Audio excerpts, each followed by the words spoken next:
sebesar 49% atau sejumlah 2.558 triliun rupiah akan dibagi-bagikan kepada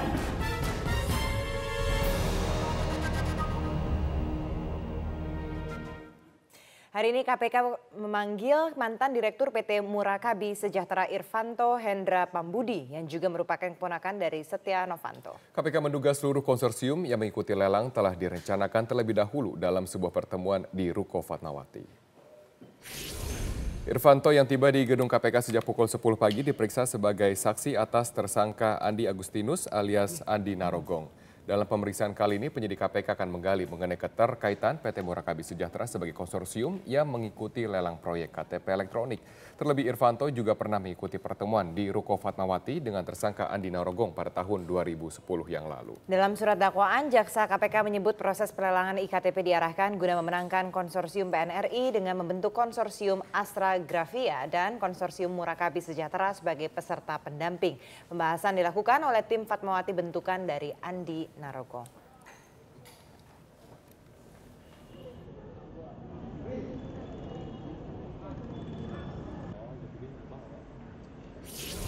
Sementara itu KPK juga memeriksa pengacara muda Anton Taufik selama 13 jam. Anton diperiksa penyidik KPK dalam kapasitasnya sebagai saksi untuk tersangka Andi Narogong dan diduga menjadi orang yang mempengaruhi tersangka Miriam agar mencabut BAP di persidangan. Usai menjalani pemeriksaan selama lebih dari 13 jam, pengacara muda Anton Taufik mengaku ia ditanya penyidik KPK terkait dengan hubungan antara dirinya dengan tersangka Andi Narogong. Namun Anton enggan menjawab terkait keterlibatan dirinya yang diduga hadir dalam pertemuan Miriam di kantor pengacara Elsa Syarif dan kemudian mempengaruhi Miriam untuk mencabut keterangan di persidangan. Pemeriksaan Anton Taufik merupakan pemeriksaan pertama sebagai saksi baik dalam kasus dugaan korupsi proyek pengadaan KTP elektronik ataupun dalam kasus dugaan kesaksian palsu dengan tersangka Miriam S. Haryani. Apa aja bang? Pokoknya udah biar di atas saja. Oke. Siap bang, tinggi ya bang.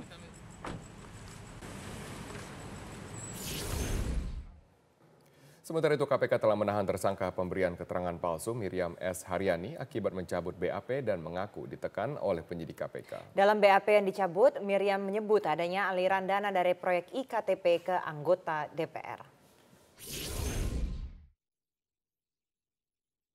Anggota Komisi 2 DPR Miriam S. Haryani telah ditahan KPK sebagai tersangka dugaan pemberian keterangan palsu. Miriam ditetapkan sebagai tersangka setelah mencabut BAP di depan Majelis Hakim Pengadilan Tipikor Jakarta dan mengaku ditekan penyidik KPK selama proses pemeriksaan.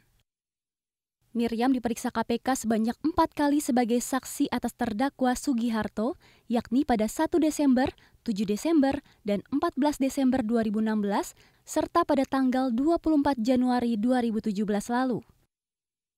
Pemeriksaan atas Miriam dinilai penting karena politisi Partai Hanura ini diduga berperan sebagai perantara yang membagi-bagikan uang suap proyek IKTP dari terdakwa Sugiharto kepada anggota dan pimpinan Komisi 2 DPR RI. Dalam BAP disebutkan Miriam membagi-bagi uang pemberian pertama Sugiharto kepada seluruh anggota Komisi 2 DPR, masing-masing $1.500 Amerika, Kapoksi masing-masing $1.500 Amerika, dan 4 pimpinan Komisi 2 masing-masing $3.000 Amerika. Pada pemberian kedua, Miriam membagikan untuk setiap anggota Komisi 2 masing-masing $2.500 Amerika, Kapoksi masing-masing $2.500 Amerika, dan setiap pimpinan Komisi 2 $3.000 Amerika. Data nominal uang ini berasal dari keterangan Miriam pada pemeriksaan kedua 7 Desember 2017. Tim Liputan Metro TV. Koalisi Masyarakat Sipil menolak hak angket melaporkan Wakil Ketua DPR Fahri Hamzah ke KPK. Fahri dinilai telah melanggar pasal 21 Undang-Undang Tindak Pidana Korupsi dengan menghalang-halangi KPK dalam menegakkan hukum. 6 organisasi masyarakat yang tergabung dalam Koalisi Masyarakat Sipil menolak hak angket DPR terhadap KPK melaporkan Wakil Ketua DPR Fahri Hamzah atas dugaan penyalahgunaan wewenang dalam memutuskan usulan hak angket KPK di sidang paripurna DPR.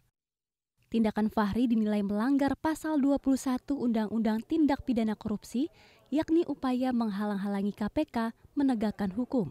Kami melaporkan tindakan pimpinan DPR, Saudara Fahri Hamzah yang diduga melanggar pasal 21 Undang-Undang Tipikor. Pasal 21 Undang-Undang Tipikor itu bicara mengenai tindakan obstruction of justice, tindakan menghalang-halangi, merintangi, mencegah proses penyelidikan, penyidikan atau pemeriksaan sebuah perkara di persidangan. Menurut pakar hukum tata negara Ferry Amsari, Fahri Hamzah tidak menjalankan prosedur pengambilan keputusan seperti yang tercantum dalam peraturan DPR. Peraturan DPR nomor 1 2014 tentang tatib jelas bahwa mekanisme pengambilan keputusan dengan dua cara. Satu, musyawarah mufakat. Kalau tidak terpenuhi musyawarah mufakat akan diambil cara kedua, yaitu voting. Nah, dalam hal ini kedua cara itu tidak dilakukan oleh Fahri Hamzah. Tiba-tiba tanpa musyawarah mufakat terlebih dahulu untuk mendengarkan suara-suara, pandangan-pandangan masing-masing pihak di DPR ketika itu, Fahri Hamzah tiba-tiba langsung mengetukkan palu. Di sisi lain, Fahri tidak bisa berlindung dengan hak imunitas. Menurut peneliti Indonesia Corruption Watch, pasal 21 Undang-Undang Tipikor tidak melihat adanya hak imunitas dalam seseorang atau tidak. Tentu pasal 21 akan mengeliminir hak imunitas DPR karena pasal 21 itu berlaku dan tidak memandang orang itu apakah punya hak imunitas atau tidak. Karena dia akan menjadi lex spesialis bagi KPK untuk menjerat siapa saja yang punya akses, yang punya kewenangan dan mencoba untuk berlindung di balik kewenangan itu untuk diproses secara hukum. Jadi menurut saya KPK akan sangat mudah menggunakan pasal 21 kepada KPK karena semua publik menyaksikan mekanisme ia yang mengusulkan dan dia pula secara sepihak memutuskan hak angket di DPR kemarin. Sebelumnya KPK sudah pernah menindak 2 orang yang terbukti melanggar pasal 21 Undang-Undang Tipikor, yakni Anggodo di kasus cicak buaya dan Bupati Buol Amran Batalipu. Meski banyak rintangan termasuk dari kalangan DPR, namun KPK dituntut untuk tetap tegas dalam menegakkan hukum terkait pemberantasan korupsi. Dari Jakarta, Nadia Atmaji, Suari Tiasa, Metro TV. Kami juga sudah menghubungi Fahri Hamzah untuk memintai tanggapan terkait laporan dirinya ke KPK. Namun hingga saat ini Fahri belum memberikan informasi atau konfirmasi apapun terhadap Metro TV.